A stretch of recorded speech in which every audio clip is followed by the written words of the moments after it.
Fueron el orgullo de un continente, de una raza. En 1974, Zaire se convirtió en la primera selección subsahariana que lograba clasificarse para una Copa del Mundo. Pero lo que comenzó como una proeza ilusionante terminó casi como un motivo de destierro. Impensable hoy en día, amigos vintage, pero no lo es tanto si tenemos en cuenta que en aquel momento el país se regía bajo la dictadura del militar Mobutu Sese Seko. El militar tomó el deporte y más concretamente el fútbol como una causa nacional y no permitía fracasos. A lo mejor un listón demasiado alto para una selección sin experiencia previa en la cita mundialista. La historia que vamos a conocer hoy bien podría ser el guión de una película de Hollywood, pero lejos del glamour de la ficción, esto es lo que realmente ocurrió aquel verano del 74 en Alemania. En cuentos de fútbol, Zaire y el Mundial que nadie quiso jugar.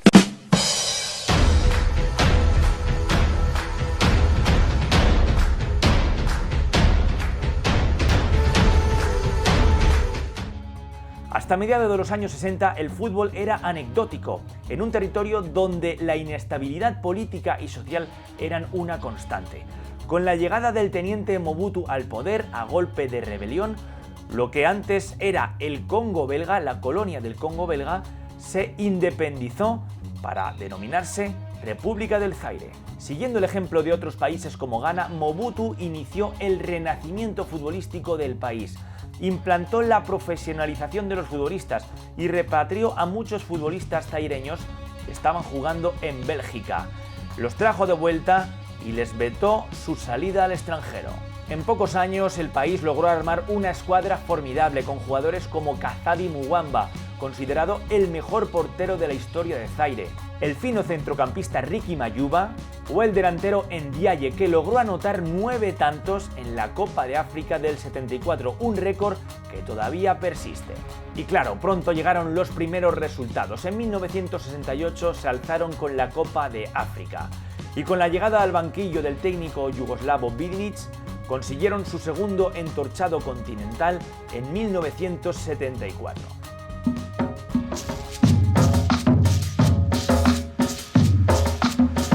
En aquella ocasión derrotaron a la selección de Zambia, aunque las cosas no empezaron bien para los zaireños precisamente porque al filo del descanso, Kausi adelantaba a la selección de Zambia. En la segunda mitad, Ndiaye empataba el partido y lo mandaba a la prórroga. Fue el propio Ndiaye quien se encargó de adelantar a los zaireños en el 117 a falta de 3 minutos para el final. Pero, amigos vintage, justo en el último minuto, en el 120, cuando todo parecía decidido, Zimbabue empataba el encuentro 2-2. En lugar de dirimirse al campeón por penaltis, se jugó un partido de desempate 2 días después. En aquella ocasión, los zaireños no se andaron con chiquitas y con 2 tantos del propio Ndiaye lograba su segundo entorchado continental, su segunda Copa de África. Lo cierto es que a Zaire no le podían ir mejor las cosas en el plano futbolístico, claro. Además, aquel año también consiguieron una histórica clasificación para la fase final de la Copa del Mundo que se iba a disputar en 1974 en Alemania. Los jugadores de aquel plantel eran considerados héroes nacionales. Por todos estos logros, el dictador Mobutu los premió con una casa, un coche y unas vacaciones pagadas para todos los futbolistas y sus familias en Estados Unidos. Amigos vintage, Zaire era la primera selección del África negra que iba a disputar un mundial. El orgullo no podía ser mayor y la incertidumbre tampoco. Zaire quedó encuadrada en el grupo B junto a Escocia, Yugoslavia y Brasil. Un grupo quizás demasiado exigente para un debutante. Llegar a Alemania ya fue una odisea por un sinfín de problemas con las conexiones aéreas. Una vez en el país europeo, se dieron cuenta de que eran la atracción más exótica de toda la Copa del Mundo. La gente se acercaba a saludarnos y a hacerse fotos con nosotros. Era como si nunca hubiesen visto a una persona negra. Esto es lo que decía un sorprendido Mwepo Ilunga, futbolista de Zaire que más tarde pasaría a la historia por protagonizar un rocambolesco momento en su partido ante Brasil. Pero no adelantemos acontecimientos, amigos vintage. Como vemos, la presencia de Zaire en Alemania llamó la atención por muchos motivos. entre ellos la brujería, y es que acompañando a la selección nacional se encontraba un grupo de hechiceros con el único objetivo de proporcionar ayuda espiritual al equipo. Los mejores hechiceros de cada región del país se habían desplazado junto a los futbolistas a Alemania. Mobutu quería tener todo bajo control. El debut de Zaire en la Copa del Mundo fue ante la Escocia de Kenny Dalglish, Denis Law o Joe Jordan, entre otros. El encuentro estuvo dominado en todo momento por los europeos, que a los 26 minutos se adelantaban con una soberbia volea de Peter Lorimer. Minutos después, un grave error permitió a Joe Jordan poner el 2-0 en el luminoso, un 2-0 que a la postre sería definitivo. Tras aquel primer encuentro, los jugadores africanos denunciaron haber sufrido actos de racismo por parte de la escuadra escocesa, ya que fueron insultados y sufrieron algunos escupitajos, según algunos miembros de la delegación africana. Sin embargo, las autoridades no lo tuvieron en cuenta. El propio entrenador de Escocia, Willie Ormond, llegó a decir antes del encuentro que si sus futbolistas no derrotaban de forma clara y contundente al conjunto de Zaire, debían empacar las cosas y volverse a su país. A pesar de la derrota, Zaire ofreció una buena imagen, ya que fueron competitivos en todo momento, en un debut mundialista, que no siempre es fácil. Sin embargo, el dictador Mobutu tenía otra percepción de aquel encuentro. Justo antes del segundo partido ante Yugoslavia, los jugadores de Zaire se enteraron de que no iban a cobrar las primas prometidas por participar en la Copa del Mundo. El propio Ilunga llegó a reconocer: nos dijeron que se habían gastado mucho dinero en el viaje y que no quedaba más. Pusieron excusas sin sentido. Después de enterarnos de que no nos iban a pagar, nos negamos a jugar. No queríamos jugar aquel partido. De hecho, horas antes de salir al campo ante Yugoslavia, el equipo se declaró en huelga. No iban a salir, pero debido a una serie de presiones gubernamentales, al final tuvieron que hacer acto de presencia. Eso sí, solo de cuerpo presente. Llevaron a cabo una especie de huelga activa. Y así las cosas, los yugoslavos, prácticamente sin oposición, les derrotaron por un contundente 9-0. Desde la distancia, el dictador Mobutu no podía permitir todo aquello, y a los 20 minutos, a través de sus emisarios, presionó al seleccionador para que cambiara al portero, ese que había sido héroe ante Escocia. Pero el resultado no cambió mucho.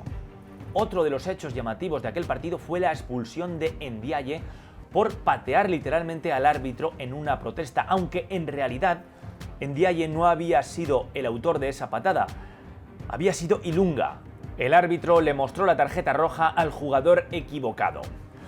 Los árbitros no nos distinguen, ni siquiera lo intentan, ellos solo ven nuestro color y piensan que somos todos iguales.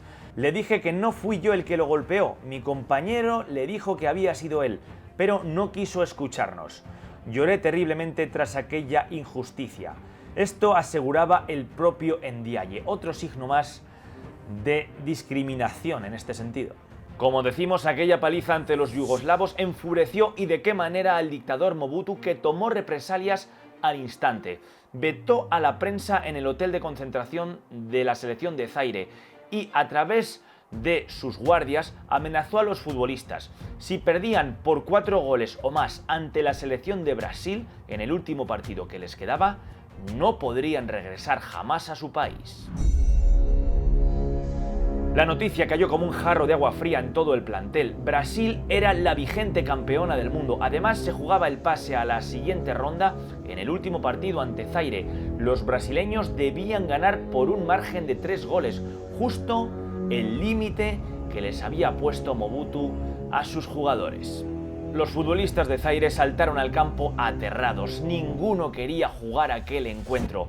Y en su mente tan solo una idea: evitar una goleada que en aquel caso hubiera sido catastrófica. Y de hecho las cosas no empezaron demasiado bien, porque a los 12 minutos Jairzinho ya adelantaba al conjunto carioca. Pero, amigos vintage, los zaireños corrían por sus vidas y eso es mucho. Lograron contener el vendaval brasileño hasta el minuto 66, momento en el que Rivelino ponía el 2-0 en el marcador. Los africanos tenían que aguantar. El portero Kazadi Muamba las paraba de todos los colores, hasta que a falta de 11 minutos para el final cometió un grave error que supuso el 3-0 de Valdomiro. No podían volver a fallar, pero el caso es que los brasileños seguían atacando y un tiro libre al borde del área pasó a la historia de este deporte. Rivellino se disponía a lanzar la falta cuando el árbitro hizo sonar su silbato. En ese momento, Ilunga salió corriendo de la barrera y despejó el balón lo más lejos que pudo. Todo el mundo en ese momento se quedó estupefacto. El árbitro rumano Nicolae Rainea no sabía muy bien qué hacer, amonestó a Ilunga, que años más tarde explicaba su acción. Lo hice a propósito, por supuesto que conocía las normas del juego, había jugado muchos años al fútbol antes de este partido. ¿Cómo demonios iba no a saber las reglas? No tenía ninguna razón para continuar jugando, no quería arriesgarme. Conozco las reglas muy bien, quería marcharme del partido, intentaba forzar mi expulsión, pero el árbitro no fue severo conmigo y solo me mostró la tarjeta amarilla. El bueno de Ilunga no podía permitir que Brasil anotara un gol más, que hubiera sido desastroso para todos sus compañeros, y tan solo intentaba ganar tiempo en aquel desconcierto. No solo era un partido de fútbol, estaban aguantando demasiada presión y el mundo no lo sabía. Los jugadores brasileños se reían, pensaban que era divertido, los aficionados también. Me sentía muy enfadado con ellos en ese momento. No sabían la presión que estábamos sufriendo nosotros como para que encima tuviéramos que aguantar sus burlas. Fue algo muy doloroso. Al final Zaire aguantó y Brasil ganó por 3-0 aquel partido. Pero para los africanos, aquella derrota fue su mayor victoria. Una vez acabada su participación en la Copa del Mundo, los futbolistas de Zaire pudieron volver a su país con sus familias, pero el régimen los repudió. No quedaba ni rastro del reconocimiento por haber ganado 2 veces la Copa de África y haber logrado una clasificación histórica para la fase final de un mundial. Mobutu los castigó, los apartó, los dejó sin recursos y no permitió que volvieran a representar a Zaire en las eliminatorias para clasificarse de cara al Mundial de Argentina 78. El dictador retiró los fondos dedicados al fútbol y el país no volvió a clasificarse jamás para la fase final de un mundial. Muchos de esos futbolistas terminaron sumidos en la pobreza, como gran parte de todo el país. El portero Kazadi murió en la indigencia en 1996. Mayuba terminó viviendo en Francia como refugiado hasta su fallecimiento en el año 1997. Y otros como Mbungu tuvieron más suerte y terminaron trabajando como taxista. Eso sí, 40 años después de Alemania 74, Mbungu seguía conduciendo el mismo Volkswagen que el dictador les había regalado como recompensa por haberse clasificado para aquel Mundial del 74. Menuda historia, amigos vintage. Zaire e Ilunga siempre serán recordados. La selección más singular que jamás haya participado en un mundial vivió un verdadero calvario que el mundo desconocía. El sueño se convirtió en pesadilla por capricho del poder. Espero que os haya gustado esta historia. Os animo a suscribiros al canal para seguir disfrutando de vídeos como este. Nos vemos en la próxima, amigos. Arrivederci.